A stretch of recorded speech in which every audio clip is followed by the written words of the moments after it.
Salut tout le monde, pensée du jour numéro 3. On continue avec cette petite série de vidéos. Alors aujourd'hui, je vais rebondir sur un conseil, un commentaire de JB Morin, qui est un sport scientist en France, qui parle énormément de sprint et de blessures aussi dans tout ce qui est foot, rugby, sport co comme ça.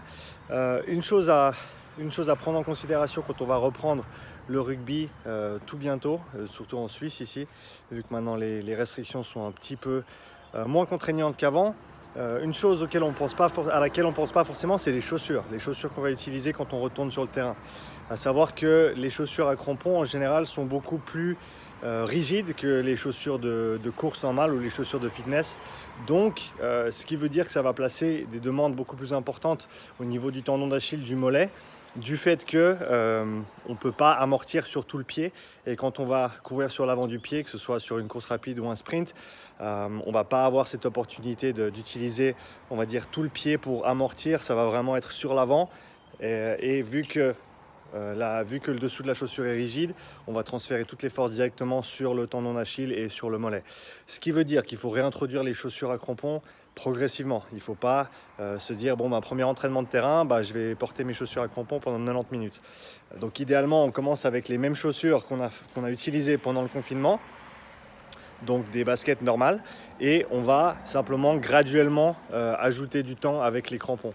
Donc par exemple, le premier entraînement, peut-être qu'on fait seulement avec les baskets qu'on a utilisées pendant le confinement, pas de crampons, même pas si c'est sur un terrain en herbe. De 1, on a moins de possibilités d'appui, donc on va devoir ralentir un petit peu, on va pas pouvoir mettre les mêmes impulsions.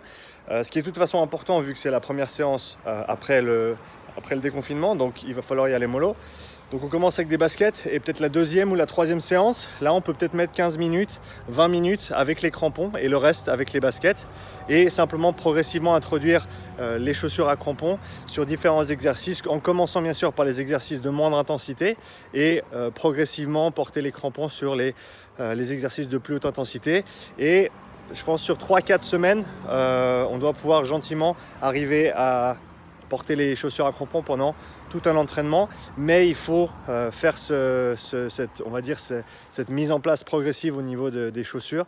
Une autre chose qu'on peut faire aussi, c'est avant même qu'on reprenne les entraînements, commencer à porter les chaussures à crampons de manière intermittente et avec des petits temps de travail pour commencer dans nos entraînements. Donc ça veut dire peut-être une fois par semaine, on sort et on fait par exemple nos courses tempo, et sur un des blocs de course tempo, donc quelques minutes de course au total, on va porter nos crampons juste pour se réhabituer à avoir ces chaussures au pied. Voilà, c'est tout pour la pensée du jour d'aujourd'hui. Si vous avez des questions ou des commentaires, laissez-les sous la vidéo, et à demain pour une autre pensée du jour. Ciao!